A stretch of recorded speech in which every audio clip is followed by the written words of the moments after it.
where the taper starts here, or let's just do the measurements again. Um, from the end here is one to the very tip of this tip. Let's just say down to here is an inch, so it's about a quarter inch more for that tip. You're looking at one, two, three. Yeah, you're looking at about 3/8 of an inch from the top here into this taper. And that's what I would go by because it seems like these tips are about uniform, but the tips are going to be a little different depending on what kind of tip it is. These right here, for whatever reason, I would say because if you look here, you don't match up with the graduations as far as the iron itself. So you have the tip here, an insulator, another shaft, an insulator, and the outer shaft. So I'm not sure how these tips are put together or how they're made, but whatever these tips are, which I don't know, this 210C210IS is this tip. These were some that, of course, Temu flashes up, hey, these are free. And they look like 210s. And I said, okay, I'll take those for free. And I shouldn't have. You just have to be a little careful to make sure you get that tip inserted right. And so the instructions, apparently they know that's a problem because the manufacturer actually put in their instructions, be sure to get the soldering iron tip seated, unfortunately. So again, let's let it power up, hit OK, and see it heats right up. Now let's go into the menu, and we are going to go through the menu, tip type, and of course I've also got the tip type set correctly now, so voltage, current, temp unit, temperature increase, power on heating. You see it, it says off. So I'm going to change it to on. Now get out of the menu, let's unplug it. And I really don't think this would be a good soldering cable because it's way too stiff. I mean, this thing right here is just extremely stiff. Let's put it back in.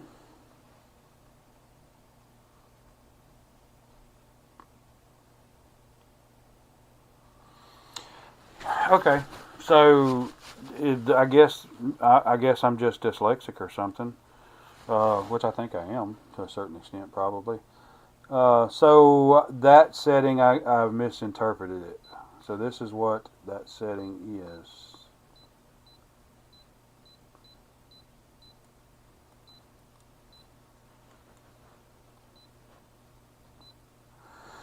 Okay, so, and now that I look at it, power on heating does make sense.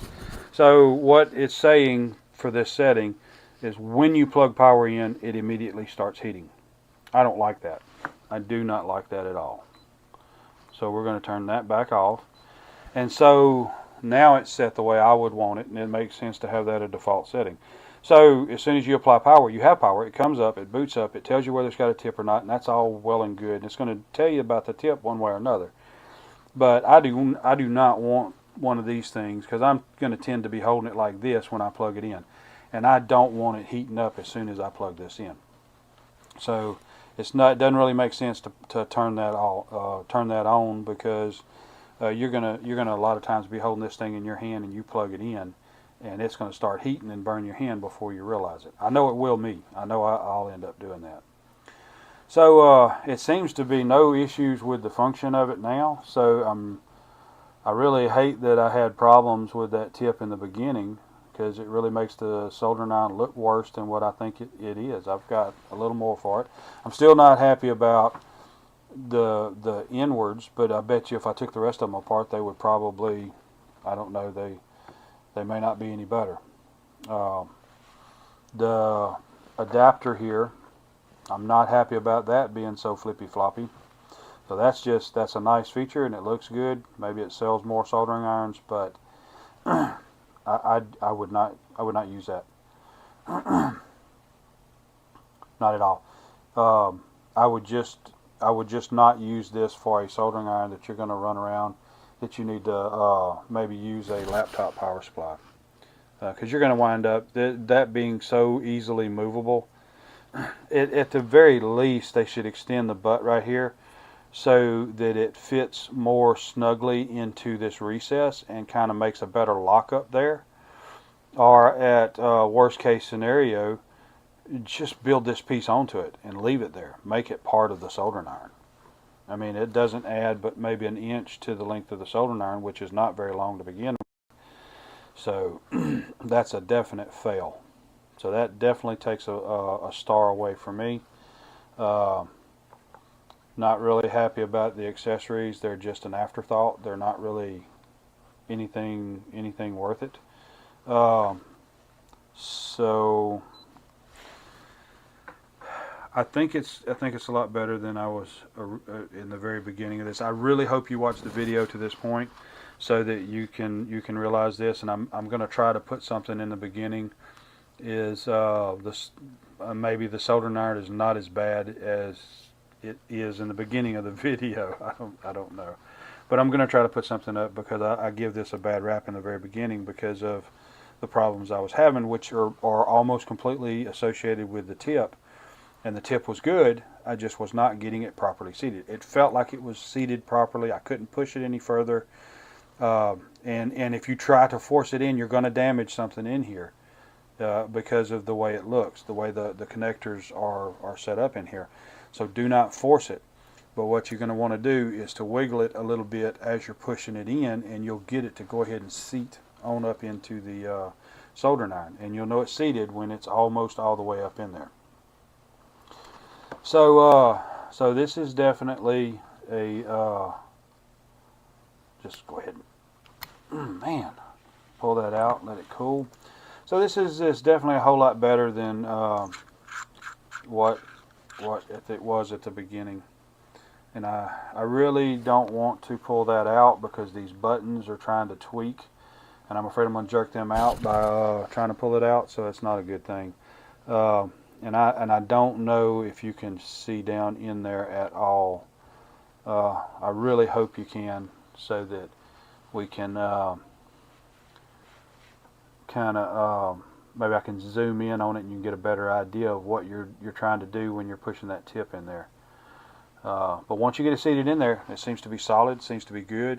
You do not have to worry about that tip coming out. But if you take this off, make sure that you are very careful, because of that silicone bushing inside there. That is what holds this tip securely in place. And so it will come out and you will lose it and you will have a headache because that tip will not be secure in this soldering iron.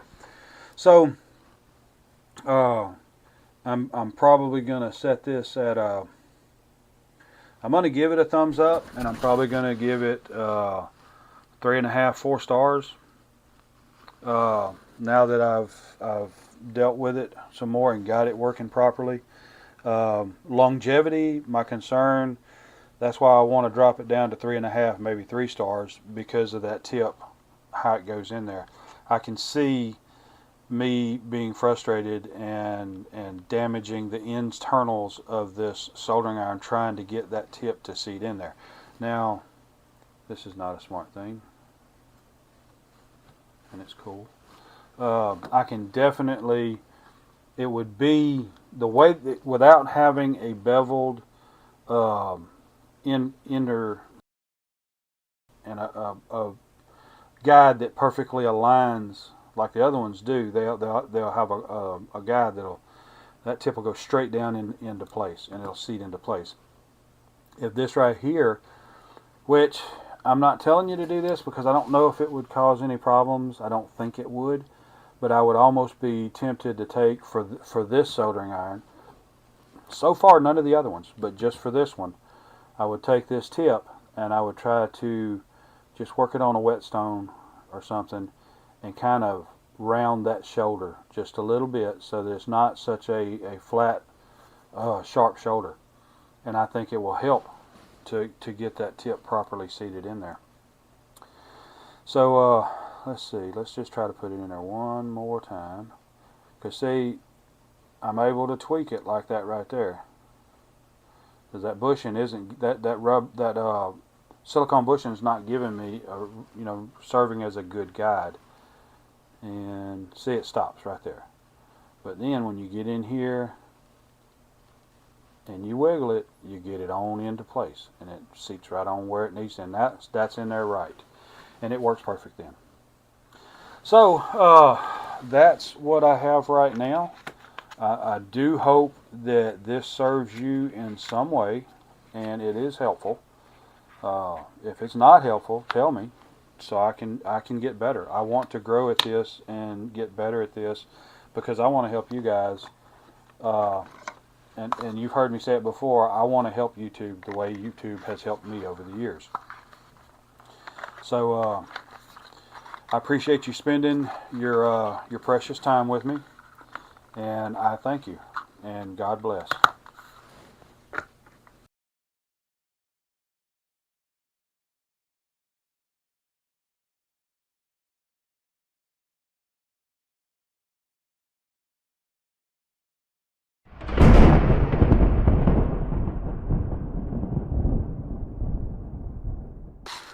Alright, we're going to take a look at the desoldering tool. But this is a desoldering tool. It is an electric desoldering tool. I've had what I call the suckers. You push the plunger down and you trigger a button as the solder melts. It sucks it up in there, and I mean, those work fine. I've got a plunger style, which is like a soldering gun like this, that has a cross tip down here like at an angle, and a bulb. Once you solder it, you let go of the bulb and it sucks the solder in, and that works great. Even better than the little suckers that you hit the button and it sucks it up. This, I'm hoping, works even better, and it'll be the primary one I use. And it comes with one tip installed and 3 extras with a little cleaning tool.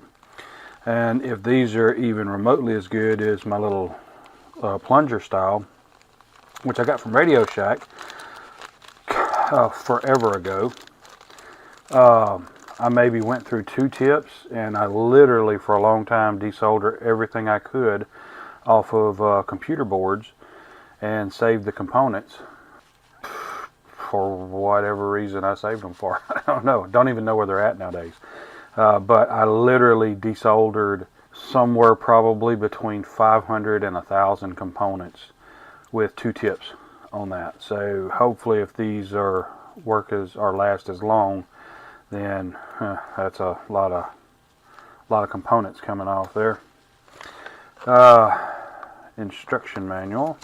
It's this one is 110 volt. It's a 30 watt. All right, so it seems kind of straightforward. Here's the button. It'd be nice if it was kind of an angled down tip. I think that would be a great addition. But it's a straight tip, which we can work with that. I think that'll be just fine.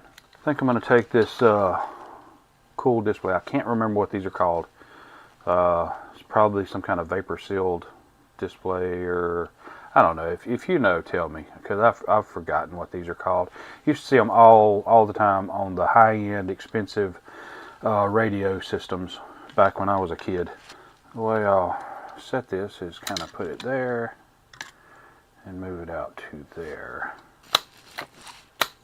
Okay, so it's a solenoid base. I know there's a suction cup in here, and so apparently it just sucks it in. So let's give this a try.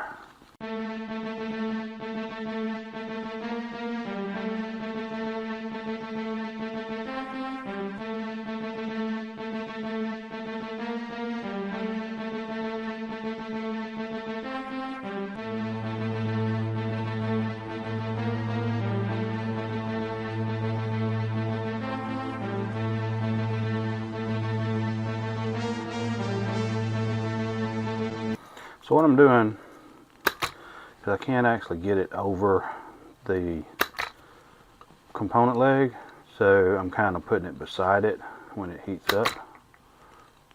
I'm triggering it, and it seems to be working.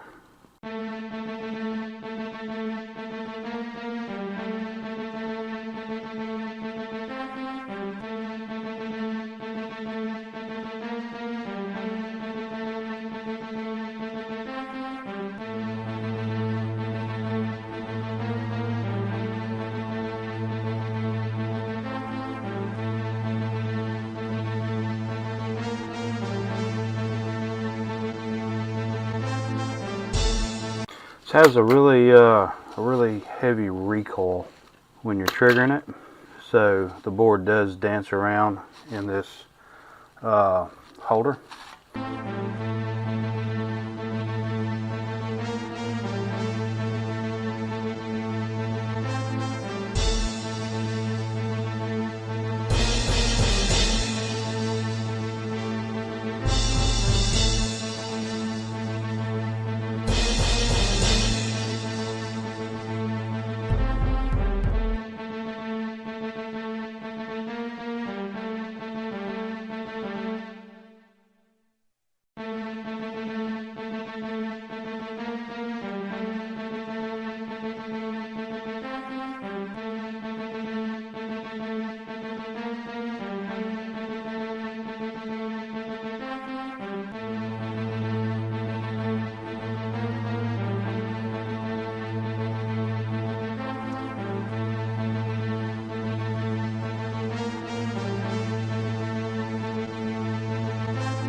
I'd recommend having a cup or something to the side to where you trigger it to suck the solder, put it in the cup to release it, and some of the spit back will go in there. And I'd even trigger it a few times. The way this works is it's got a silicone suction apparatus in here, spring loaded, with a shaft that goes into a coil, and it's basically a solenoid. When you hit this button, wherever it's at, hit this button, it pulls that shaft just like a doorbell, actually, to create a suction on this silicone bladder that's in here.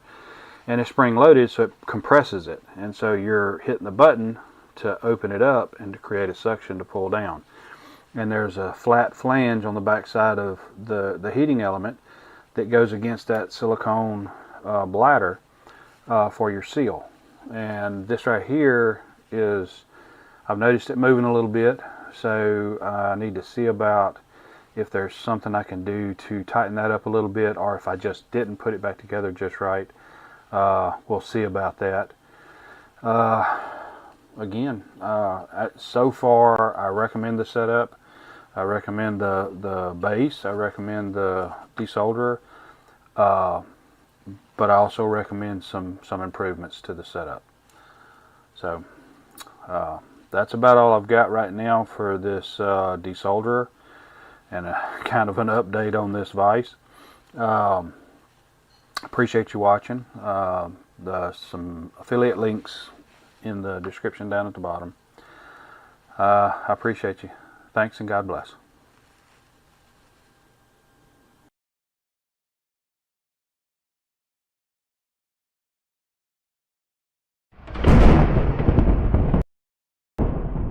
In my opinion, would take the place of a soldering station. Tip like this right here, the very end of the tip is as large as the resistor itself. So you can see that this tip would be more suited to soldering something like this, or a large component like this right here. And this would be more suited to soldering the smaller components that you'll see down on this portion right here. And of course, this will solder these two right here as well. and just take a little bit more effort in there to heat that amount of the circuit board up. And so that's basically where you'll come in with your, both of those would be micro soldering, but that's where you'll come in with a larger tip versus a smaller tip. Okay, so the specifications, now there are some things on the internet that says the boards, the internal boards, and of course the tips are different. Now, of course, they would be different in as far as the receiver for the tip. You can see right off the difference in the tips here. You can see how the smaller, or the HSOTB, is longer, and it has, I guess, cooling fins built into it. This is larger and more stubby. They're both conical to guide the tip into the iron, but of course this is going to be a larger bore diameter than this one right here. But the specifications for each are 9 to 20 volts, 100 to 450 Celsius. The display screens are the same at 0.96. The weight is the same. Power supply is USB-C. They're both PD and QC compliant, 100 watt max. So the tips are really the difference in these two irons. Smaller thermal mass, this one right here is actually trying to keep the tip at temperature almost constantly. It's only just a few seconds that it'll go to 0 voltage, 0 amperage, and 0 wattage. And then it comes back up again and it's regulating again, whereas this one right here is taking longer for it to do that. Let me shut these off, and I will be right back as soon as these are cooled back down all the way. Okay, so they've cooled down. And this is another deal that of course would be obvious if I thought about it, but I'm a goober, I don't think. So this one was cooled down, I don't know, less than a minute, maybe 30 seconds, something like that. And I could touch the tip. You know, there wasn't any problem with touching the tip. This one right here, I literally had to take some pliers, pull it, hold it, and blow on the tip. And it took about 5 minutes to get this one cooled down. Let me give them, oh, I didn't change. You know what? I'm a goober. Have I mentioned that I'm a goober? Just in case, you know, I just want to make sure you know I'm a goober. No.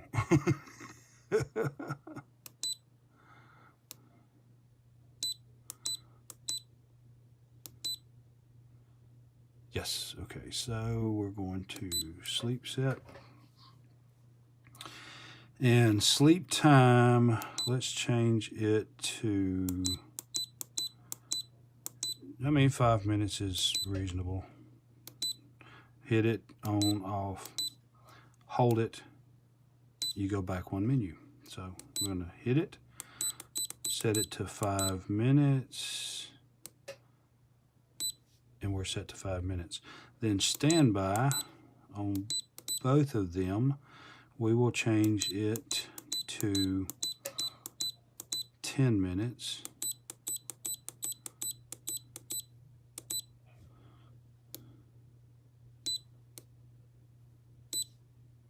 But just to show you the menus, as they're the same. And you can see if you just refer to the HSO2B, because there's really, it's redundant to go in and show you all the menu system on the HSO2A because they're the same as HSO2B. But I'm just going to step through the menus to show you all of the settings that you've got here, so you can see that the menus are exactly the same. Okay, we'll go back. That's handle set. And then we'll go to sleep set. And again, we were just in there.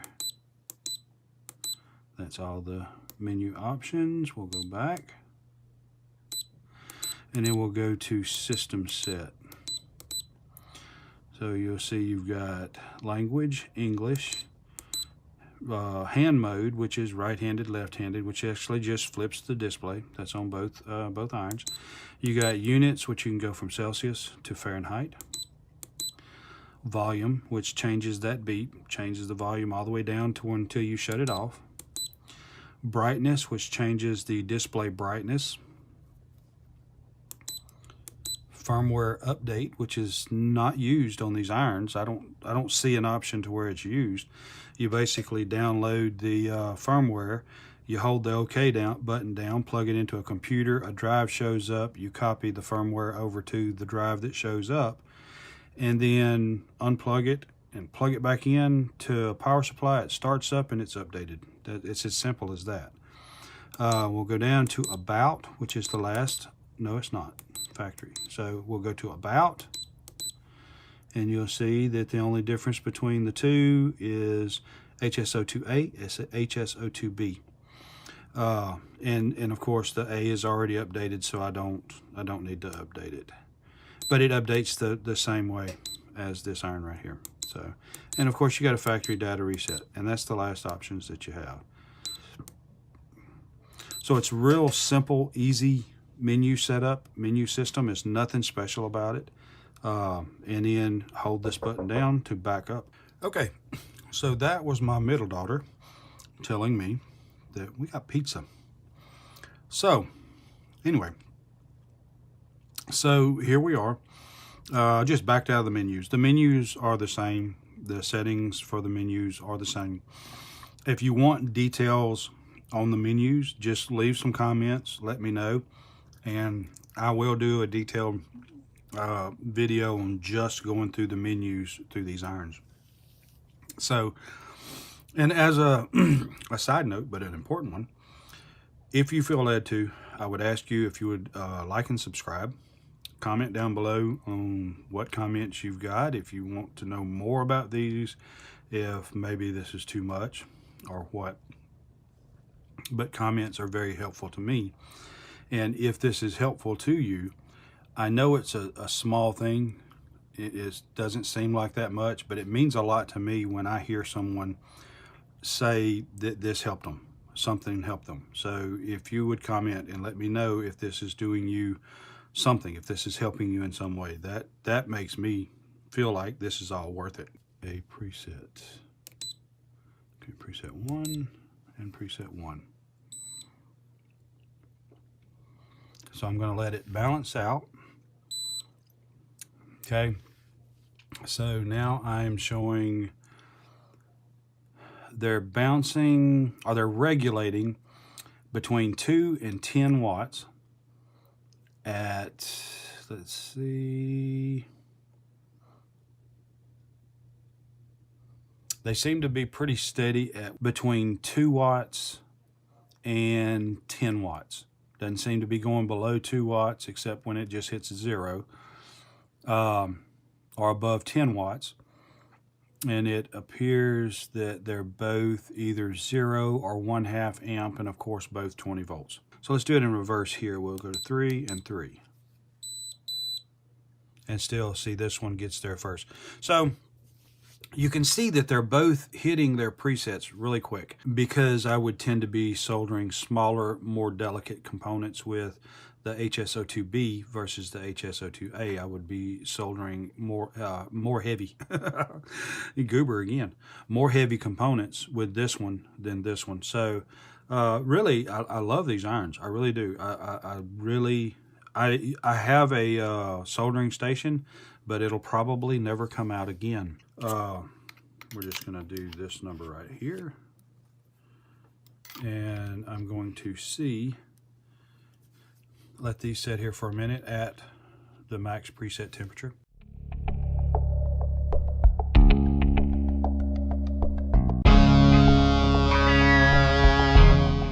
And here we are, we got them plugged in, touching the tips. I feel a little bit of warmth.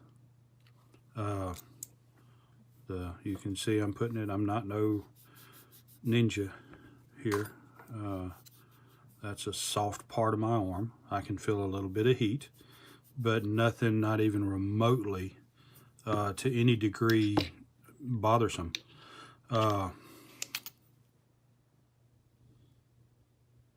And yes, there's still some heat on that tip.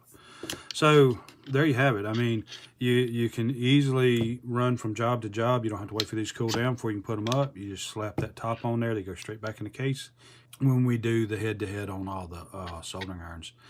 So again, I thank you so much for spending your time here with me. If you're still awake and you're still here, I definitely appreciate you. I appreciate every single one of you, and I thank you for being subscribers. And if you're not, I would like to ask you if you would like and subscribe this video, or like this video and subscribe to the channel. How about that? So anyway, thanks for being around. I appreciate you spending your precious time here with me. I thank you for that time, and God bless.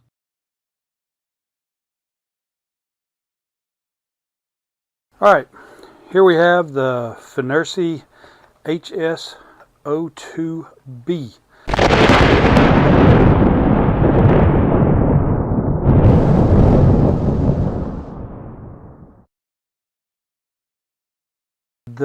This is what the kit comes with. Of course, you have the soldering iron. Then it comes with one tip, and it is, what is this tip? It is HS02B-K. Then you have a adapter, which this is barrel jack to USB-C, so you can power the Finersi HS02A or HS02B with this barrel jack adapter, so that you can plug a laptop power supply, or just in any one that'll fit with a center positive plug. You can use a 19-volt power supply, and this will perform, in my understanding, or the way with my experience, perfect. All right, it comes with a soldering stand. Let's see if I can get this out. It's not a very big stand. I believe it was the off-brand soldering iron that came with a much better stand. But there's really nothing wrong with the stand. All right, that leaves us with the soldering iron. So, if you've noticed, when I first opened this up, I had all this in here. Now, originally this was up here, and that's how it came. But my extra tips I put in here, and the original tip I just set right here. And literally, let's see here, you can fit both of them just fine. You can fit, well, there's a little bit of a struggle there, but two of these, this is a little bit longer, so two of these would fit just fine. You can almost get like four. This one, the hand grip is built in. It's a somewhat triangular shaped soldering iron. Here's the USB connector on the end of it. Twist it, and it comes off. So you can take this directly from use, tip still hot, stick it on there, close it. Your tip is suspended inside of this aluminum case, and toss it in your bag. You don't have to worry about anything getting hot, overheating. It can just sit there and cool down in the bag, and you're heading on to your next project. The throat is beveled, so you can't help but guide this in correctly. So you just stick it in there, and it goes right in. And then the last little bit, make sure you push it home, and there, it's locked into place. That is not going anywhere. You don't have to worry about that whatsoever, because I think that's my understanding. The difference between the B and the A is the overall length of the tip, or the entire iron with the tip in it. See what we've got. It boots up. Finersi, it asks to press OK. We do, and it begins heating to the initial preset of 350. It's kind of neat to have the graph there bouncing around, kind of like that. It's a little neat, but I don't really see that being extremely useful. And it is hot. I can feel the heat in the palm of my hand. Now I will say that this doesn't regulate quite so well to the set temp. Let's see, I I guess it'll get around to the 350, but it's got a lot of bounce and it probably may need to be calibrated. I'm not sure. Let's go to preset 2, which is 330. Preset 3, which is 360, and it was really almost there anyway. Back to preset 1, which is 300. So just a quick operation of it. You get it out and you start using it. Hitting OK initially starts the device. Be aware that it will start heating as soon as you hit the OK button on initial application of power. Then you hit OK to cycle through each of the presets, which are already configured at 300 Celsius, 330 Celsius, and 360 Celsius. And then of course from any one of your presets, you just hit the up or down arrow and you will move the current setting up by 5 degrees Celsius or down by 5 degrees Celsius. But before we do that, let's go ahead and drop her in some tip tinning. So that's the quick and dirty. We'll be right back in just a minute with some details and functionality of the HS02B Finersi micro soldering iron. Alright, so in the sleep menu, let's go to the sleep menu and you'll hit OK to enter into the sleep menu. And so you have sleep time, standby time, and sleep temp. So in 28 minutes it's by default set to go to sleep. Then in 30 minutes it goes to standby. So in 28 minutes the display will drop out and it will basically it'll still be on but waiting for you to pick it up and use it. So standby time 30 minutes. So in 30 minutes, a few minutes after it goes to sleep, it'll actually drop the temperature down to the sleep temp setting. And so that's 100. So the first setting is sleep set. And so at the beginning of it you have sleep time by default set to 28 minutes, standby time set to 30 minutes, and sleep temperature in Celsius. So in 28 minutes it will drop down to 100 degrees Celsius and go into standby at 30 minutes, which you would have to hit OK to start it back up again. Okay, so the next setting we have here is handle set. We go in there and let's see, preset temp. It's giving you the information on that, 300 degrees, showing you the voltage and power. You can set your step increment. So we were step in by 5 degrees Celsius, up or down. You can change that. Power's at 65%. Temp calibration, which I don't have any way of doing a temp calibration, so I'm not going to be able to do that.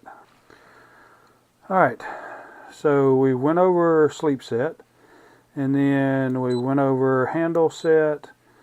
Again, sleep set gives you your sleep settings and what it's going to, temperature in Celsius it's going to go down to when going into sleep or standby.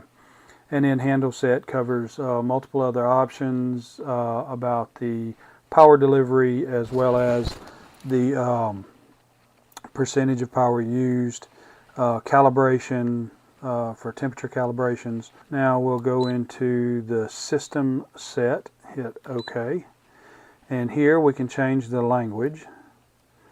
Hand mode, we can set it to right-handed or left-handed. So basically if you're holding it in this hand, the writing is right side up for you to read, or if you're holding it in your left hand, for the writing to be right side up for you to read. Then you can change your temperature unit to Celsius or Fahrenheit. You can turn the beep off. You can set the brightness of the display. You can upgrade the firmware, which you would do through the USB-C port. and some details about Finner CHS02B version 1.4. And let's just take a look at languages. You've got English. Looks like it's going to be English or Chinese. So hand mode, again, let's set it for a left hand, and it goes upside down. And let's set it back to right hand so it's normal for me, because I'm right-sided. Then of course you got Celsius or Fahrenheit. And here you can turn the beep on or off, or adjust the loudness of the beep. Yeah, I don't know if you can tell, but it's getting lower and lower as you go there. So let's turn it back on, because I really don't care if it's beeping loud or not. It doesn't matter to me. Okay.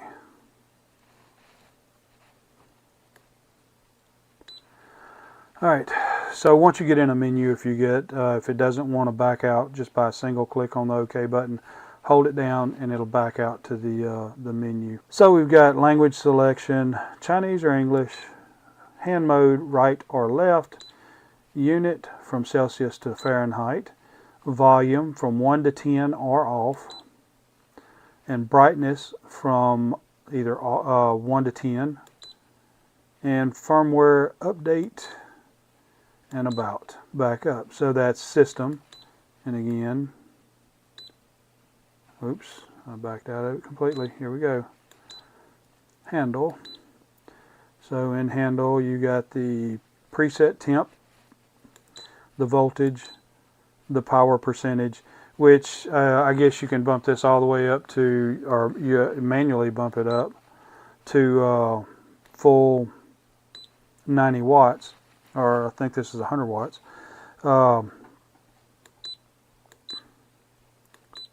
If you were going to be using the PD 3.1, but it'll automatically adjust to whatever, depending on the cable and the power supply that you're using. And then again, the sleep presets. The time it takes in minutes to go to sleep, to stand by, and the temperature it's going to reduce to going into sleep. And then there we go. So, let's see. Hold the button on, and it will drop down and go out, requiring you to hit OK again, just like it went to sleep.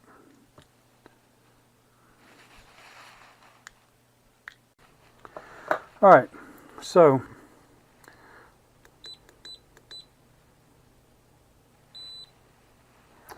I love that. It's growing on me, that rolling up and down. It's kind of old school, like the old flip clocks. So pressing both the up and down arrow for a long press gets you to the menu. And you have sleep set, which will give you the duration for the soldering iron going to sleep. Then you have handle set, which will set it to left or right, and then system set. Okay, start it up. I've got it set low right now just to let it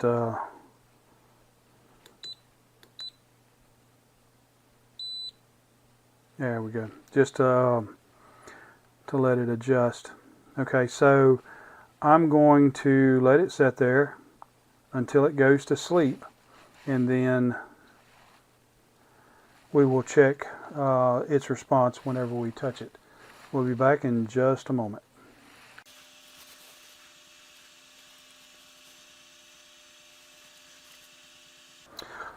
Alright, it just dropped into sleep mode. Shows a nice little moon there with some Z's coming out. So let's pick it up and see what happens. There we go. On movement, it starts to regulate back up to the initial preset temperature.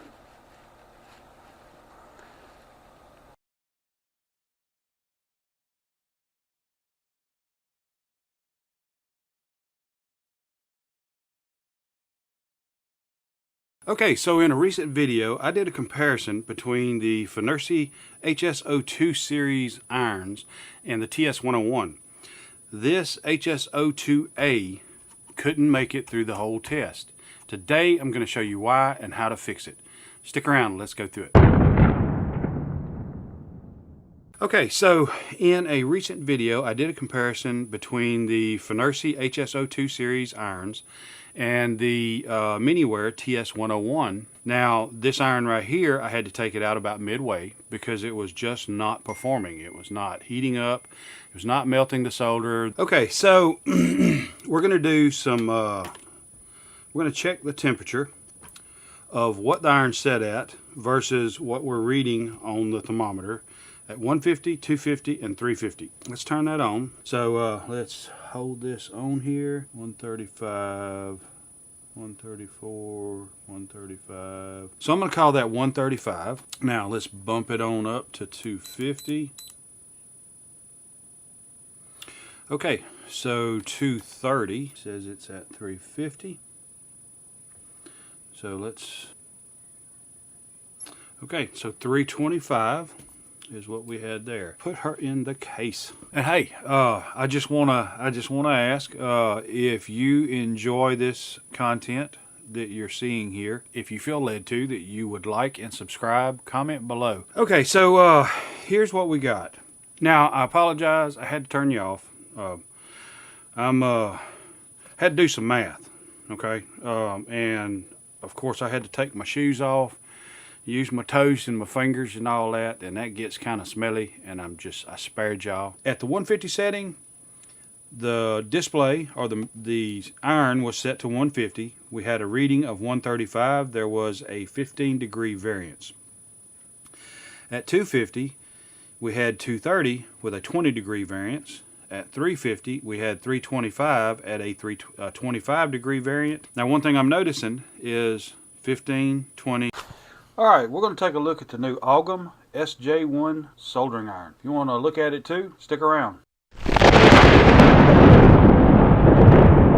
Get 2 power cords. Oh, it's hard to get out. So it is a C210 soldering tip, which I've never used an angled tip, but I've gotten these on these soldering irons because I really want to try them. I know I've mentioned him before, but Soren with Teaching Electronics, I think it is, that guy uses a angled tip and can do a lot of great stuff with it. And so, of course, if you have the same stuff that other people have, you can be as good as them. Not. Okay, really don't like that. Let's see, let's try to push it back in there.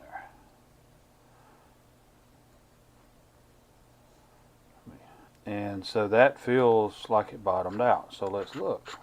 And so it looks like it's all the way in. You can see the buttons moving as the whole assembly seems to be just flopping around inside there.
Alright, we're going to take a look at the new Ogum SJ1 soldering iron. If you want to look at it too, stick around. Get 2 power cords. Oh, it's hard to get out. So it is a C210 soldering tip, which I've never used an angled tip, but I've gotten these on these soldering irons because I really want to try them. I know I've mentioned him before, but Soren with Teaching Electronics, I think it is. That guy uses a angled tip and can do a lot of great stuff with it. And so, of course, if you have the same stuff that other people have, you can be as good as them. Not. Okay, really don't like that. Let's see, let's try to push it back in there.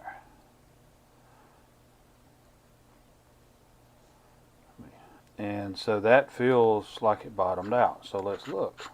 And so it looks like it's all the way in.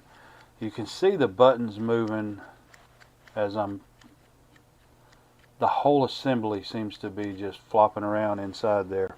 Right now, off the bat, my concern would be this tip, to make sure that this tip is tight. Now, so just make sure you push it home, and so if it feels like it's stopped and you're not that that close to the tip, then it is not completely seated. So you've got 1.5 inches of stick out from this point to the end. If you're there, then you've got it seated into place. This tip right here, okay, so apparently there's no screw included with the kit to mount it, but this right here would be a static electricity guard to ground a piece of wire to connect to this right here, so that by static electricity you don't discharge and damage us. Kind of ridiculous. Now, but at least it does give you can put your USB-C connection in the end of it, or if you plug this in there and you're using the static strip, you've got also adding a barrel jack connection to be able to use a laptop power supply or something of that nature. But I mean, listen. Hopefully you can see that. I won't use that. I won't, because I would be afraid with all that flip and flop there.